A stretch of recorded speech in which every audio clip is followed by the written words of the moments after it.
Hey there, and welcome to the Unleash Your Greatness Within podcast. I'm TJ Hoisington, and in today's success interview, it was my privilege to interview Stu Massengill. You already know. My passion and my mission to help you unleash your greatness within. My heart goes out to the underdogs that's on their way. If you think you can go from good to great, okay, let's motivate. GreatnessWithin.com. TJ Hoisington. GreatnessWithin.com. You see, it was great to have Stu Massengill on the Unleash Your Greatness Within podcast.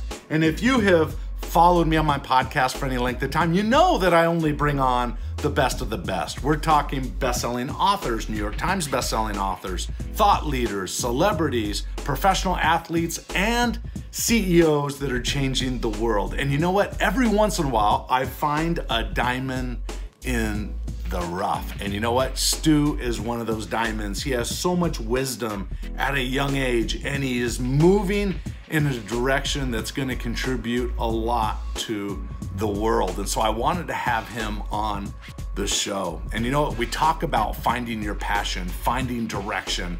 He's also working with Tony Robbins. So there was a connection there because 20 years ago, I was working with Tony Robbins. So it was fun to kind of go back and forth with that just a little bit, but he really shares some tools for finding your passion. He shares some tools around how to communicate more effectively. And there's a lot of good nuggets in this interview. Now, if you're watching this on my YouTube channel, hey, do me a favor, subscribe to my YouTube channel and make sure you click that notification bell so that when I come out with a new motivational message or a success interview like this one, you'll be the first to be notified. And thank you if you're downloading this from Apple Podcasts or one of the other channels. Hey, thanks for being a part of my community. Okay, without any further ado, let's jump right in the interview. Stu, welcome to the Unleash Your Greatness Within podcast. Thank you for having me, TJ. I'm looking forward to it. All right, let's do this. I'm really impressed with the story I've already read about you. You're a high achiever at a younger age than where I'm at today. So, hey, I'm curious. Would you share with me and the audience a little bit of your backstory? Yeah, absolutely. So I grew up in, honestly, I just feel I was very blessed. I grew up with two great parents, an awesome older brother, but kind of under the surface of all of that incredible family, the identity I sort of attached to myself growing up was I had a brother. He was social. He was an extrovert. He was outgoing. And I always kind of felt like I was more of like the introvert, a little more shy, a little more quiet, kind of hung in the back. And so that was honestly a big part of who I was until I was about 19 years old. I went to college. And when I went to college, I was introduced to a business, a network marketing company. And for me, I truly took a deep dive in personal development. It was the first time I was really introduced to, some people like Tony Robbins, Les Brown, Jim Rohn, all these types of people. And so I just went really deep into that. And for the next 3.5 years, we had a successful business. We did 8 million in revenue. And it was an incredible time. I grew immensely as a human. I learned to come out of this shell and really learn an incredible amount of skills. And from there, to not go too deep down the rabbit hole, kind of overnight that stopped. And, I had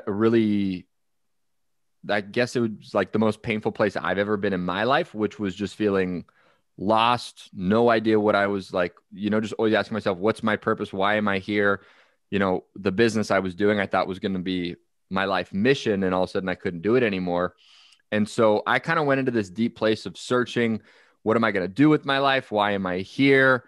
And all of that ultimately led me to the work I do right now, where, I'm a national trainer for this guy, Tony Robbins, who you're familiar with. And also doing stuff with this company called Finding Direction, which I founded. And it's all about helping people figure out what they want to do with their life. And so throughout all that, there's a lot of bumps, trials, fought cancer for, 6 months to a year. That was an experience. And so, yeah, now I'm here, happy, joyful, grateful for another day. And yeah, man, it's a little bit about my story. No, that's awesome. So I want to dive a little bit into that. So here you are making a great income with the company that you're working with. By the way, I'll just say about multi-level type companies. I've worked in many of them in terms of as an outsider, as a consultant, or as a speaker or whatever. And I got to say, one of the great blessings of those businesses, and I think I hear this from everyone that I meet coming off of a stage or whatever, is that how much they appreciate the family atmosphere, but also I hear it resounding, people saying the personal development and how much, I mean, you get people, I just want to draw a point here that you get people that have maybe done a career for 30 years and then they do this new career in a particular business, doesn't matter. And then they meet in these weekly meetings and so forth, where they get a ton of personal development, which oftentimes teaches them to go from a scarcity mindset to a more abundance mindset. Yeah, Jim absolutely. Rohn, Les Brown, Tony, right? Going down that. So my question for you is, it sounded like you hit a brick wall. You were unsure what your purpose was, yet you're making good money. You're being successful at a young age. Yeah. Give me a little picture of that roadblock. What was going on there? Yeah. So sort of in that place. So I was with the company for 3.5 years. Okay. Incredible company. I learned an insane amount. I grew a ton, but I had kind of got to the point where I'm a massive believer in following your heart and just listening to your intuition. And I kind of had a little bit of inner turmoil in myself of, I think it may be time for something else. But I had such a large organization that I couldn't leave. And, I had all these people that I was leading. And so I was really at a place where it was like, what do I do? And then by chance or fate or whatever, some stuff happened internally with the company. And it was sort of my opportunity to say, okay, this doesn't feel right. Let me step out of this. But I think the part there that I never thought about was once I stepped out of it, I stepped out and I went, okay, well, what the heck am I supposed to do with my life? I didn't have a plan when I left. And I think looking back on that was, if I could go back, I probably would have tried to put somewhat of a plan together. So I stepped out and then, I just kind of fell into this place of what I want to do with my life. And what that says about you to me is that you really do lead with your heart. You really lead with this place of uncertainty, really lead from a place of faith. Right? Yeah. You didn't have a plan, but your values were screaming out to you, hey, there's something more for Stu. There's something more in life for you than whatever this was at that season of your life.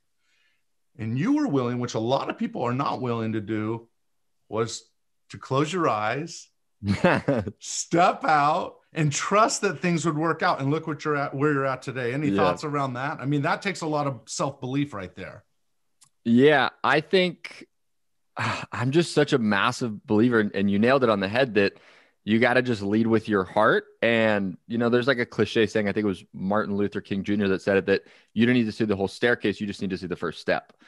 That's good. For me, as I've gone throughout my life, whether it was leaving that, whether it was jumping into the business I'm now doing, whether it was doing the work I'm doing with Tony Robbins, I've always been such a believer that if you follow your heart, that the right things will appear. As long as you have good intentions. And then if you can kind of incorporate a little bit of uncomfortability in there, right? So you're growing, not only will the right step appear, but it's going to be a step that's going to take you, it's going to be a step up rather than a step down. Love it. So you're nailing all these little points, right? So you just said this in a different way, but you can't grow in a comfort zone. So at some level, you have to stretch beyond that comfort zone and make the decision early that you're going to be okay with the increased anxiety and tension feedback, because you're going to get it. Anytime you're outside of your comfort zone, you're unsure. It's going to create those emotions inside that scare you. And those that become successful learn to acknowledge it, but not let it guide them. Any thoughts around that? Yeah. One of the biggest things one of my first mentors taught me, and I try to live my life by this, is he said, successful people do what's uncomfortable until it becomes comfortable. Yeah. And that's why they're successful. Right. And so anything I'm doing in my life, as far as pursuing business, growing, whatever aspect, health, relationship, all these things, it's asking myself, all right, what is it that feels so what is it that my heart's pulling me towards? but it feels really uncomfortable because I've never been in that space before. But I know by being in that uncomfortability or being in that discomfort, that's where growth is going to happen. And I'll even have, points in my life over the last couple of years, especially where it's like, I'm putting myself in such an uncomfortable place that I feel like literally I want to throw up. But it's like, now I'm starting to oddly welcome that feeling because I'm like, oh, if I feel like I'm about to throw up, a massive amount of growth is going to follow whatever it is I'm stepping into. Love that. What a great way to look at the world. Nice on that. Okay. So you do some work with Tony Robbins. I just give you a little heads up. In 1999 through the year 2000, I too was a high performance trainer for strategists for Tony Robbins, traveled all over the country. I was one of the few people actually who was married when I did it, had a child when I was doing it. So my whole family, which was awesome because I don't recall them doing it before me. They usually had single people go out on the road for them. My whole family was able for that first, basically my second year of marriage, if you will. We had our first child and man, we traveled all over the place. And I think I gave 240 like you, I'm sure, 240 presentations to all kinds of businesses and audiences. And let me tell you, that was a great learning experience for me in terms of developing my skill and mastering my craft. Tell me a little bit of your connection with Tony and how that has inspired you to do what you're doing now? Yeah. So I'm going to take a quick back step to how I got here. Perfect. In a sense is that I'm always a believer that we don't do personal development because we're weak. We do it to remain strong. Oh, good. And so for me, I was at a point in my life when I was trying to figure out my life after that first company. And I realized that I loved action sports. I'm a big snowboarder, skateboarder, grew up doing that. I'm a mountain person. And so I figured if I can work in that industry, life's golden. And so to save a long story short, I got a position working at the company Vans, which is, the largest action sports company in the world. And so I was in a really good place in my life. I was, 2 months away from going to work with them or a month away. And I was going to go on this trip to Australia I'm a big travel fan. So I was like, I'm going to go to Australia. I'll be there for a month. Then I'll come home. I'll do this stuff with Vans. And ironically, Tony was doing his Date with Destiny event in Australia that same week. So again, faith. I'm like, okay, I'm going to be there. This is fate. I'm supposed to go to this event. Like that obviously just makes sense to me. And so I went to this event, and one of the things Tony teaches, which I'm sure you're familiar with, is something called the primary question. And it means essentially that there's a question we ask ourselves every single day, multiple times a day. And there's a lot of great things that come from it, but there's also a lot of not so good things that come from it because we're not aware of it. And so as clearly as this will be from the conversations we've had so far on this podcast, is my question was, what's my purpose? Right? So 10 times a day, I would ask myself, what's my purpose? What's my purpose? What's my purpose? And by asking myself that question, that presupposes that I have no purpose, right? So by me asking what's my purpose, by default, that means that I clearly don't have a purpose because I'm asking for it every single day. And so I started to dive into this conversation of what are the good parts of this question? What are the bad parts? How can I reshape it? Now, my new question that I formed was, how am I appreciating all the love of my life, God's grace, and my ability to serve right now? And one of the biggest things I got from it was I have the capability to serve. I have the capability to help people right now, right? I don't have to wait for some magical thing. Like I can do this now. And so that's when finding direction was really born. And finding direction was the fact that I realized I was this shy, quiet kid growing up that it's not that I didn't enjoy conversation. I didn't know what people conversed about. Yeah, like I was like, when you have a 10, 20-minute conversation, like what do you actually talk about? Like I was blown away by it. I just didn't get it. And so by being in that company for 3.5 years, I was forced to learn the communication skills. I was forced to learn how to not only have conversations with people, but like build true connection with people, and also use that to start networking to not just be successful in that business, but ultimately to build a life that I love. And so I just figured to wrap that in a nice package, that if I could help people with their communication skills, go from that place of shy, introverted to maybe not an extrovert, but someone that doesn't get anxiety around conversations, it's someone that genuinely enjoys talking to other humans, and then use those skills to build a life you love. I just realized that's something I could do to help a lot of people. And so that's where the podcast was born, Finding Direction podcast. And now we've launched it to a university where we're helping people figure out what they want to do with their life through coaching and things, and how that all led to Tony. To fully bring this around is Tony, and anybody in business understands this concept or should understand this concept called modeling. Yes. Right? I'm sure you're extraordinarily familiar. I'm sure, everybody listening to this, you're probably like, duh, modeling, right? No. Yeah. Yeah. And even if you're not, right, it's like find someone who has what you want. And if you can model them, you can compress decades into years or even months. That's right. And so for me, as I've been building Finding Direction, the GOAT, the greatest of all time for me, is Tony Robbins. And, you know, he's impacted my life in such a big way. He's impacted the world in such a large way that I just figured, okay, well, all these skills I'm teaching other people of communication, networking, using it to build the life you want. I figured, what if I use those skills to start working with Tony? And so that's kind of ultimately what brought me to working with Tony. And since I've been working with him, it's awesome.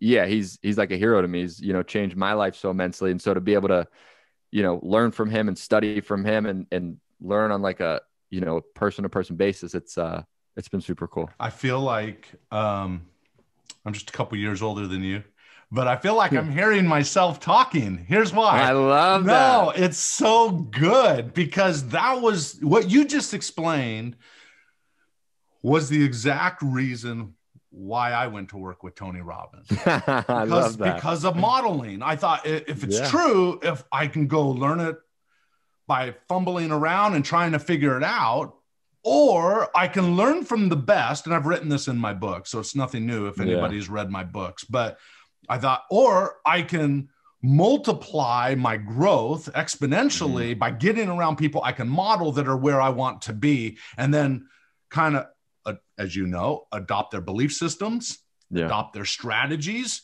and adopt their actions. And as long as I can do that, then I can catapult a lot faster than I could otherwise. Here was the downside. You ready for this? I'm ready. Bring it. I left Tony Robbins, and he asked a primal question on stage in front of 5,000 people in the Hyatt in Chicago, I believe is where we were.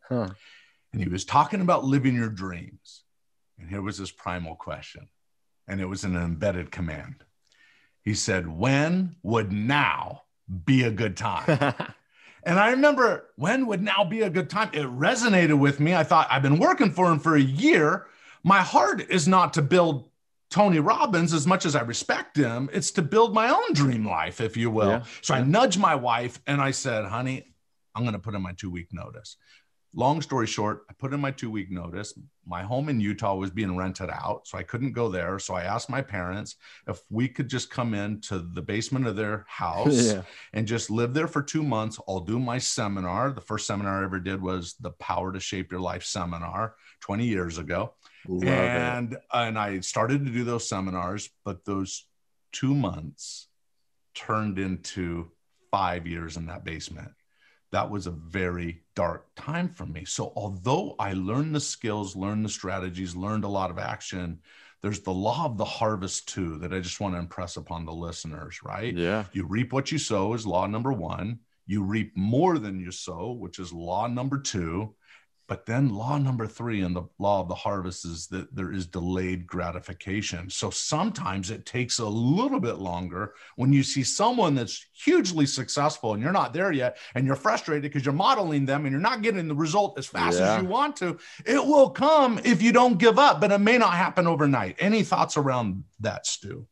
Yeah, the thing that hops out to me is just the word heart, where, you know, it's like, you could find someone and you go, this person has everything I want. I'm going to model them because they have the money I want. They have the income I want. They have the XYZ that I want. And you go to model them.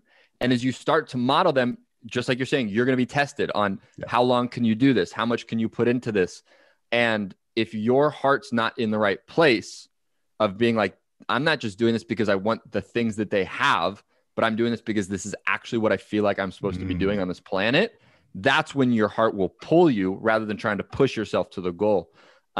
Is I think, yes, modeling someone is massively important, but making sure you're modeling the right person for the right reasons, not just modeling someone because they have the success you want, but also that they're living the life that you want. Love it. And I think just in my own world, right, I realized later on the mistake that I was making. And here it was. I had all the belief in the world.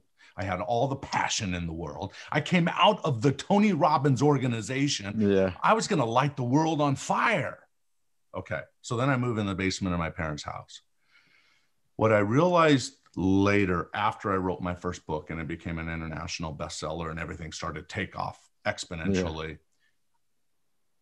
the strategies that I was using in those 5 years until the 4th year, till my back was against the wall, I wasn't fully executing on all the ideas that I had. And it wasn't until I was forced to act on some of those things that were daunting to me, hence were writing a book.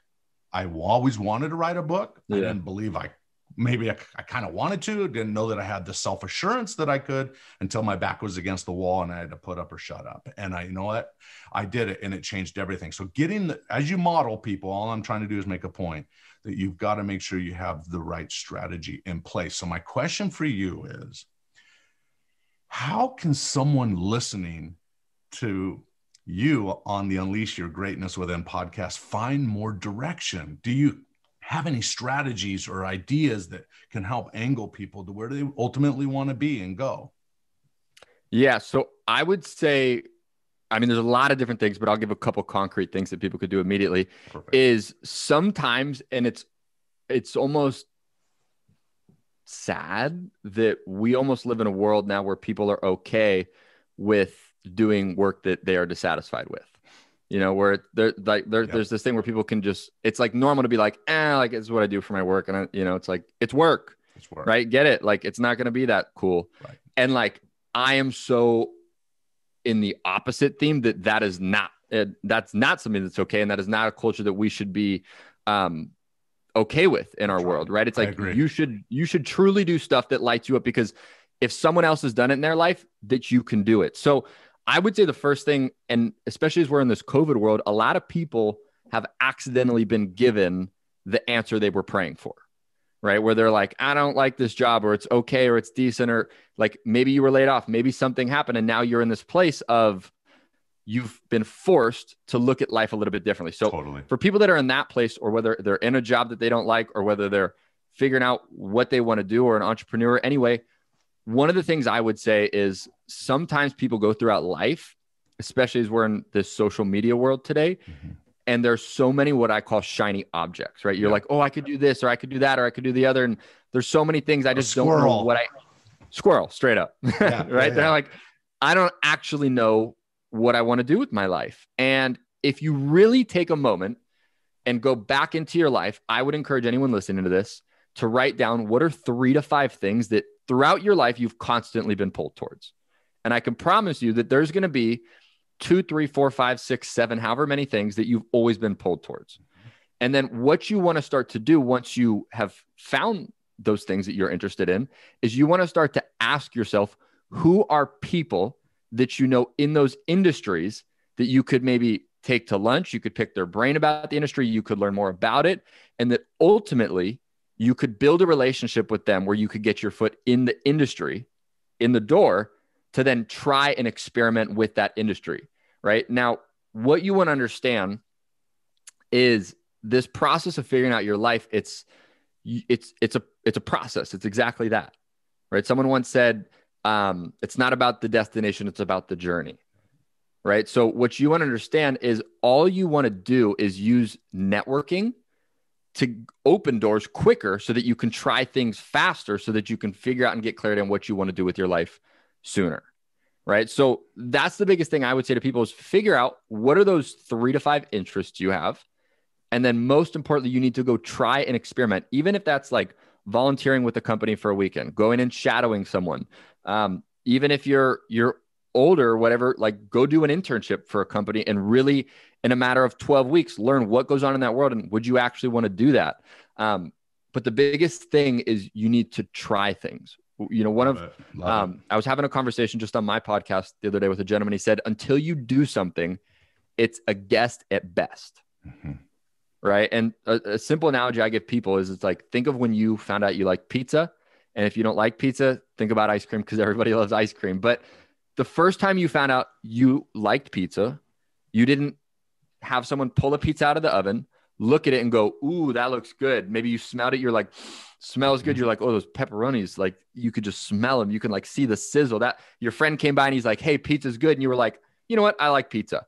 Like, that's not how you found out you like pizza. You tried a slice, you tasted it, and you're like, oh my God, this is delicious. So most people go throughout their life trying to figure out what they want to do by just analyzing everything and never actually trying anything, right? They're sitting at a dinner table. They're going, oh, I might like the potatoes. I might like the pizza. I might like this, that, and the other, but they never actually try any of it. And they go throughout their entire life wondering, why do I have no idea what I want to do? It's because you haven't tried anything. So, those are a couple of things that people can start to do to kind of get a little bit of clarity, to not go down too big of a rabbit hole. No, you're good. You're good. This is good information. You're giving some good nuggets here. So find the threads in your life that are consistent, that you tend throughout your life to be drawn toward. Yeah. Network with people so that you have the opportunity to grow from them, to model them. And by the way, I have found that many people, if you tell someone, hey, I'd love to learn from you, most people, it seems like my experience is, if you have a good attitude and you are humble, right? Yeah. Successful people are willing to give advice and willing to help and willing to help nurture you. And you've had people in your life to do that. I've had people in my life to do that. I believe, and I love your thought about, and you didn't say it this way, but we're not born to have a job, right? You weren't born to come in this world to show up at a job from, let's say, 8 to 5. I believe at the core is that as a human being is to become the measure of our creation. So it's to become literally all that we're capable of becoming. And I love what you said. You can't truly do that until you try some things. Yeah. So if you have an interest over here, but you're unsure of it, try it. Even if it's on a small scale, give it a shot. See if you find some interest in it. See if it grows on you, if you will. George Burns once said, I would rather fail at what I love than succeed at what I hate. Yeah. But you bring up a valid point. Unless you're trying these things, you cannot even ask the right questions that will lead you down the path to answer the right questions, right? To give you the right answers, right? So it goes back to those primal questions. And unless you're taking action and acting on those things in an experiential way, you're never going to ask the right questions that will take you further down, closer to your dream life that's awaiting for you. Any thoughts about that? Yeah. One thing I would just say on that is, like, in this world, again, of social media and this world we're in, like, comparison is such a large thing that as people try to go throughout and figure out their life, and they're trying these different things, they're understanding it's a process, they're enjoying the journey, not looking for the destination. Mm-hmm. As they're trying to go throughout this process, there's this insane pressure that when you go on social media or when you go talk to someone or whatever, everybody wants to paint the picture of their highlight book to you. Yeah. Right. So like, you're like, oh, I'm trying to figure this out. And like, I don't really like this job. So like, maybe I'll try this other thing that I had an interest in. And then you go on Instagram and all of a sudden someone is like, oh, I'm living this dream life. I live in this house. I got this cool car. And all of a sudden you're like, oh, well, at least if I stay here, there's somewhat of a guarantee that I'll get closer to that here than trying something else in the possibility of failure. Yeah. And I think that's to bring this full circle when it comes to back to what we talked about at the beginning of stepping into that faith and realizing that, one, just shut the comparison card off. Like, that's not serving anybody in the world. Don't compare your chapter 1 to their chapter 15, and then follow the faith. Like, if you do that, you know, your Instagram or whatever may look dirty and bad and poor, but you get down at the end of that process and you go, wow, I'm actually truly fulfilled. When sometimes a lot of these people that you're comparing yourself to, you truly have no idea what's going on in their life. And they may not actually be happy with what they're doing. They may not be fulfilled. And one of the most profound things I've learned from Tony, I'll share it real quick, is I believe as you go throughout this process and make it a process of figuring out your life, you'll get to fulfillment. Mm-hmm. And as you try to compare to other people, one thing you want to understand is that success without fulfillment is the ultimate failure. right? So if you're going to try to do all these things just to compare to show that you're somebody or whatever, and you get to this place and you're not ultimately fulfilled, and maybe you got all these other shiny things, that's true failure. So you want to figure out what lights you up. You do that by tasting all these different things. That's going to give you so much more clarity. And truthfully, if you're listening to this, just take that moment to be like, I'm shutting off the comparison card, because that doesn't serve anybody. That doesn't serve our world for you to do that. You speak wisdom, Stu. That's really good. That's a really good reminder in the world that we live in today.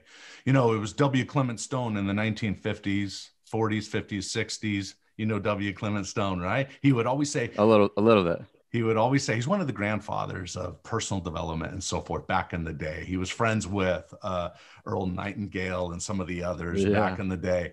But he would always say, never share your goals with someone unless they can truly help you achieve it and believe in you and give you ideas and so forth. Just to go out and share your ideas with the world as a public commitment, like Stephen Covey says, it's better to have a private victory. So there is this tendency to want to show everything that we're doing. I've tried to teach my children, don't be a shower. You don't have to show everything. Go try these things and learn from them, but you don't have to share your goals with the whole world. Of course, there'll come a time when you'll want to share those goals. When I wrote my book, I wanted to share that with the whole world, right? Yeah. But at the time, if you were to read If You Think You Can, you would not find anywhere in that book where I talk about writing the book in the backseat of my car. I'm just saying. So we tend to put our best foot forward, but sometimes it's best just to hold some information back and not, as you say, not just put the best information forward either. Go after your goals, try some things. And don't compare. I love that, because there's a lot of pressure on comparing. And you'll get to the top of that ladder, if you're not careful, realizing that you're leaning against the wrong wall. Yeah. Really good, Stu. Thank For you. real. Thank Absolutely. you for that. Absolutely. So finding your direction. Let's talk about communication. What are some strategies? Like, you were this introvert. Yeah. You had to come out of your shell. Give us a little bit of that story, and then also some strategies that can help someone that's listening to this, that's going, wow, you know, I'd love to live my dream life, but this and that scares me. Give us a little idea of how to respond to some of that. Yeah. I would say two of the most profound things that I learned that took me from this place of shy to being very comfortable having conversations was, one, I had a mentor and I would always follow him around, and because I wanted to learn from him, and everywhere I followed him, we would walk into a room and all of a sudden someone would go, his name was Jed. Someone would go, oh my God, Jed, it's so good to see you. It's like, and they loved him, and they would like give him this big hug, and they would walk away, and I would be like, that was weird. Like maybe that was his cousin or something. Yeah. And then we'd walk to the next room and someone else would do the same thing. And it happened time after time after time. And I don't know what happened for me at that moment, but something clicked in my head that went, oh my God. Like when Jed was born, the doctor did not put him up to his ear and go, this one's going to be a talker. And then put me up to his ear and go, this one's going to be shy, quiet, introverted. Like that never happened. We were all born the same way, naked, scared, and crying. And so what happened to me in that moment is for the first time in my life, I went, oh my God, these are skills that he learned. He's simply been doing it longer. And if he learned it, that means I can learn them. So for me, that opened the door of like, wow, this is actually possible. The second biggest thing for me that shifted some of my communication abilities was realizing, and this sounds like such an oxymoron, but it's like, to be the best communicator, you don't need to communicate that much. Oh, I love that. Yes. Right? Because it's like people's favorite subject in the world is themselves. So if you can simply get good at asking questions about people and allow them to talk about themselves, they'll leave the conversation going, oh my God, like, I don't know what it was about that TJ guy, but I love him. And then if someone went up to that person after and they said, oh, well, where's TJ from? Or, you know, what does TJ do? They may go, oh, I don't even know anything about, honestly, I don't even know anything about him now that I think about it, because the whole time you had them talking about themselves. So it's kind of like it doesn't really make sense, but to be the best communicator, you just need to be the best question asker. Love it. Love it. I often say to be a great conversationalist, ask questions 20% of the time and listen 80% of the time. Right? Yeah. Great conversationalists will say some things, then they'll ask a question and they'll listen. Love that. That is real. Go ahead. No, go ahead. Yeah. Yeah. And one of the other things for me, and this goes back to when I was like, I don't know what people talk about. What do they have conversations about? What I learned was a simple building block for communication that honestly changed my life. And it's called FORM.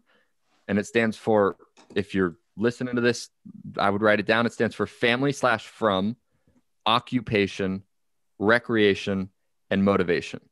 And when I learned that, for me, it was simply, oh my God, this is what people talk about, right? So you go into a conversation, you ask people, oh, where are you from? Right? The F. You go into, oh, occupation. Oh, what do you do for work? R, recreation. What do you do for fun? M, motivation. What are your dreams, goals, aspirations? And it's a building block for communication. And then, I mean, truthfully, if you want to build from communication to a connection, the secret there, and we could spend a lot of time on this, the secret there is finding a common ground of interest with them, right? Because if you think about it just for a moment, if you're listening to this, think of your best friend for a second. And if you think of your best friend, the reason they're your best friend is because you have a massive amount in common with them. And because of that, you feel safe around them. You feel comfortable around them because remember, you're your favorite thing in the world. And therefore you like people like you. So when other people's favorite thing in the world is themselves, they like people like themselves. So if you find common ground of interests and they now feel like you're like them, they're going to trust you. They're going to love you. They're going to want to connect with you. And you're going to walk away from the conversation and they're going to go, holy crap, that guy, Brian, that girl, Christy, she is an unbelievable human. Yeah. And it's simply because you've used this structure of communication. You've found those common ground of interests and you've really started to build, connection with people rather than just communication. And I would say there's probably one or two people thinking, yeah, but that could be a little manipulative. No, listen, Stu and I are talking from a place of be sincere. Yeah, love, integrity, authenticity. 100%, right? So finding those things out, I remember and really doing it from a sincere place because you really want to understand that person. You really want to find out what makes them tick and so forth. And not just so that you can get what you want to get, but really that later on you're able to contribute in a big way, the same way that person has contributed to you. I think one of the biggest things there too is we talked earlier about like knowing the right people so that you can open doors of opportunity in your life. Like if you want to go try these different things and you have a network of people that maybe can introduce you to those places, if you don't have the skills to communicate and to connect with them, you could know all the right people, but if you can't build relationships the correct way, those doors may not be open to you. So what you want to make sure you're doing is as you're having these conversations with people, you need to become incredible at building these relationships with people with integrity, with authenticity, right? With a loving heart. And when you do that, now people leave these relationships going, oh my God, this person's amazing. And I know someone in this company. I would love to introduce you to this person and help you open that door so you can figure out what you want to do with your life. And to tie it full back circle, just like you said, now you're adding to the world your true gift. You're not just waking up going, work today. Now you're like, wow, I've really found the thing that lights me up. Love it. Well said. Well said, Stu. I learned many years ago with Tony Robbins. He said he would talk. I don't know with your experience if he's still talking about it today, but he would say opposites don't attract. He would say, I remember back then that he'd say, no, if you really look at it, they have enough alike with a few differences rather than a lot that is not alike, and the vice versa and so forth. He said, so opposites don't attract. It's likes attracts like. Yeah. And so you may say, but my wife and I, or my partner and I, or whatever, are so different from each other. Yes, that's true, because we all have that need for variety in our lives. So we do have some of that. Yeah. But at the same time, there's enough that we do share that outweighs the things that make us different from each other. So anyway, just want to point that out. Absolutely. Yeah. 100% agree. Let's end with this. Let's do it. And really, I mean, after this, you can share anything you'd like to share. All right. Any other principle, how they can connect with you. What are you working on right now? Feel free to go there. But I want to know, what lessons did you learn from do I have this right? At 24, you battled cancer, or was it a little bit Correct. before then? Is it okay? Give us a little bit of that background. What did you learn from that process? Yeah. I'm a very positive person. So for me to kind of walk through the process. So I was trying to figure out what I wanted to do with my life at this point. And the first approach I took was, let me go travel to the action sports capital of the world, New Zealand. And because I love action sports. So if I go there, maybe I'll figure something out. Right. And I have this weird relationship with New Zealand. I love it. I feel like I lived there in a past life. So I was like, okay, I'm going there for 7 months. Like, this is my dream. I get there 2 days into it. I figure out that basically there's something not right with my body. If you're a guy listening to this, I would just say, check yourself. We'll just keep it at that. But so I had a skydiving appointment the next morning. Because I figured out at night. So I went skydiving because you got to have fun. You got to enjoy life. Then I went to the hospital and yeah. Then after like 2 days of tests, they do the classic. They like sit you down in a room and they're like, all right, sir, like you need to get the next flight home. Like, there's some sort of tumor. It's either cancerous or benign, but like, you need to go home and you need to see your doctor. And then, I got home 48 hours later, it was confirmed it was testicular cancer. But the biggest thing that I really took from that, and that I still continue to take, is a philosophy that I have in my life, that everything in life happens for a reason, and it happens for the right reason. And for me, is I went through that entire process of cancer, and it eventually like spread into my stomach, and I had to do a big surgery in my stomach. I think some people could look at that and go, why is this happening to me? Angry, all these different things. But for me, I figured this happened to me for a reason, and I've come to terms with some of those reasons, but I understand that I'm going to continue throughout my life to be told what reasons why that happened to me.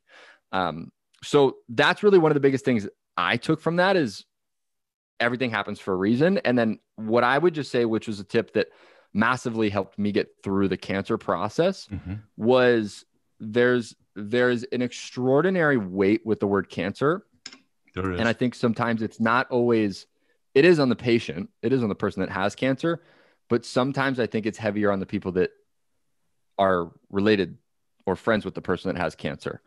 And what I mean by that is, I was in the room with my parents when I was told it was cancer, and you could see in my parents, and I could not imagine as a parent to hear the words out of a doctor's mouth saying, your son has cancer. Like, holy, it gives me goosebumps, gives me chills. I don't know what I would do. Right. Well, now I do, because I've been there, but it would be crazy. And so as soon as I heard that from the doctor, we went out of the doctor's office. You could see it in both my parents' eyes, a little bit of like, holy crap, this is scary.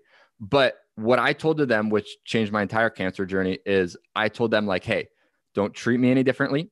Don't talk to me any differently. Don't treat me like I have something in me that could kill me, because if you treat me that way, that's going to plant a seed in my brain. And if there's a seed in my brain, that seed can then grow, and we don't want that seed to grow. So just don't treat me like I have something in me that's going to kill me. And I went around to every person. Like, I got home that day, my brother was sitting in this chair. I remember like it was yesterday, turned around and he was like, oh my God, like, you have cancer. And he gave me a hug. And the words I heard was, and like, excuse my French, but the words I heard was, holy shit, you might die. And like, that was intense. And then I just stopped him right there. I said, hey, don't treat me any differently. Don't talk to me any differently. Don't treat me like I have something that can kill me, because if you do, that's a seed that can grow me, and that's not a seed we want to grow. So for me, that was so helpful, because as I went throughout my cancer journey, I didn't have a ton of people saying, oh, are you okay? Are you going to like die? And like, everybody just knew, oh, this is just like part of Stu's journey, and it's part of his story. And like, he's going to get through this, and we're all going to make it. And, so I would say, like, if you got cancer, if you know someone that has cancer, those are some of the biggest things that helped me in a tremendous way. You said everything happens for a reason. Yeah. Do you think, so think back a little bit. Yeah. Do you think you would have had that perspective? Because that's a matter of perspective, right? That's a belief system. Yes. That's a belief system. Yeah. And I would think that's a belief system that came by choice at some level. So would you have thought that way had you never had the onslaught of the wonderful teachings of some of the greats and the personal development, the 3.5 years of the personal development? Yeah. So if you could go behind that, Do you think you would, and then had cancer? Do you think you would have had that same belief system, or did you always have that? Or was that also like the skill of your mentor who taught you that you can be a better communicator? Was it something that was learned, that perspective? Yeah, I've thought about this before, and it's a great question because when I really start to boil into it, if I didn't have those years of personal development and growing and realizing at the core of it, the true just power of my mind, I think that was the biggest lesson I took from all this personal development is like thoughts really do become things. If I didn't go through that and I was introduced to cancer and like had cancer, I truly wish I could tell you what it would be. I know it would be different. That's as much as I know. I don't think I would have approached it in the same way. And I'm grateful that I had kind of that as a precursor to the cancer. But, you know, I think because I knew the power of my mind, that's right. I knew that as I go through this cancer, like it's going to do what it wants. Someone once told me a quote that like every moment you spend sad is a moment of happiness you never get back. So it's like, if I'm going through this process, like whatever's going to happen is going to happen. I might as well be freaking happy and trying to make the best of my life as I go throughout this process, because it's going to, like, whatever's happening is happening. There are some parts that are out of my control. So I might as well enjoy my life rather than, you know, trying to not. But I do think what you're saying is, yeah, if I didn't go through all that stuff and learn the power of my mind, I do think it would have definitely been, it would have been harder to go through that process. Well, and you think of, I'm just thinking hypothetically, but I'm thinking of the many people that came up to you and said, I'm so sorry, Stu, I hope you make it, all these different things. Maybe in the back of your mind, you were thinking, you haven't been exposed to the things that I've been exposed the previous years. Imagine how they would have responded to you in that situation. I mean, that elevation of thinking, that elevation of thoughts are things, they do make a difference. And I like what you said, that the cancer is going to do its thing. You only have so much control over it. Now, I've never had it, so I speak from a place of never experiencing it, but I did write The Secret of the Slight Edge with one of the gurus in personal development, Bob Mowad, many years ago. Yeah. And he was on his deathbed when we wrote that book, and it was because of cancer. And let me tell you, I never met a more positive, infectious teacher of mindset, of attitude. Yeah. I'm telling you, never in my life have I met someone that was an eternal optimist the way that he was. And he employed everything. He believed, as he laid there, without getting into the story, as he laid there for the last 2 months of his life, he believed up to the last day that he would one day stand up, walk from that bed, and he would live to 100 years old. He says, if George Burns can do it, I could do it. And so, but cancer and life and everything happens for a reason took a different course in his context. So congratulations. He ended up passing away, but congratulations on you. I do think that your attitude and that elevation of thought did, at a very cellular level, my belief is that although you didn't have ultimate control of it, you had some control of it. And it was probably, in the scheme of things, a big part of play there. So nice that you recognize that, you know, anyway. Yeah. Thank you, man. I appreciate it. No, I mean, I just imagine what you, at 24 years old, to go through that, I just think kind of changes life perspective a little bit, probably in some ways for you. And probably even changes some relationships too. I don't know. Yeah. How were you strengthened? This is the last question I have on that point. How were you strengthened as a result of having to kind of work through this cancer issue?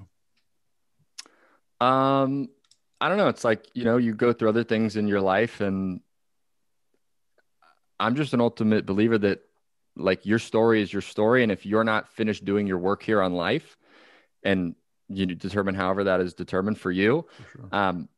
But I know that I still have work that needs to be done in this world. So whatever I go through, and the cancer is just like part of it. Told you so. Yeah. You know what I mean? It's like, I'm not done with what I'm supposed to do on this world. And that's kind of the way I approach it. And so whatever's thrown at me, it's just like, all right, this is just like part of the story, because I know I'm still here to make a difference in this world. And so that's kind of, I'd say, how it strengthened me. It's just like, you know, another check mark on the box. The feeling I get of you, Stu, and I've never met you before, is that your future is bright. You are going to make a mark on this world. And it's like you to do it. It's like you have that inner instinct to do something great. And I hope you do. I hope that the path that you're on and the path that you'll continue to move in really illuminates the world for millions of people. Stay humble, stay kind. You have a beautiful smile. And if you keep that learning and teaching and humility, dude, your future's bright. So I look forward. So let me ask you, any last words that you'd like to say? How can people find out about you? What's your website? Anything? Yeah. First and foremost, I, again, just believe I'm here to serve and help in any way that I can. So if I can do anything to anybody listening to this, please reach out. You know, I've been through a handful of things. And if you're in a place where I can serve in any manner, please reach out. You know, don't be shy. And then the biggest thing I would say for people is, obviously we're a big believer of figuring out what you want to do with your life, that it's all through meeting the right people. Yeah. And so we have a free resource if people want to check it out. It's called 5 Steps to Meeting Anyone You Desire for Introverts. And if you want to get it, you just go to findingdirectionuniversity.com/giveaway. So just go there, check that out. And again, if I can assist or support people in any way, just feel free to reach out and I'm happy to help. What's the website again? findingdirectionuniversity.com/giveaway. Awesome. Awesome. I hope everybody looks into that, takes advantage of it, and connects with you. Thank you, Stu, for being on the Unleash Your Greatness Within podcast, brother. Yeah, it's my honor. It's been a blessing to be here, and I've thoroughly enjoyed our conversation. So thank you, TJ. Yeah, I feel like it's been a blessing too. Awesome. Yeah. Thank you for being on the show. Absolutely.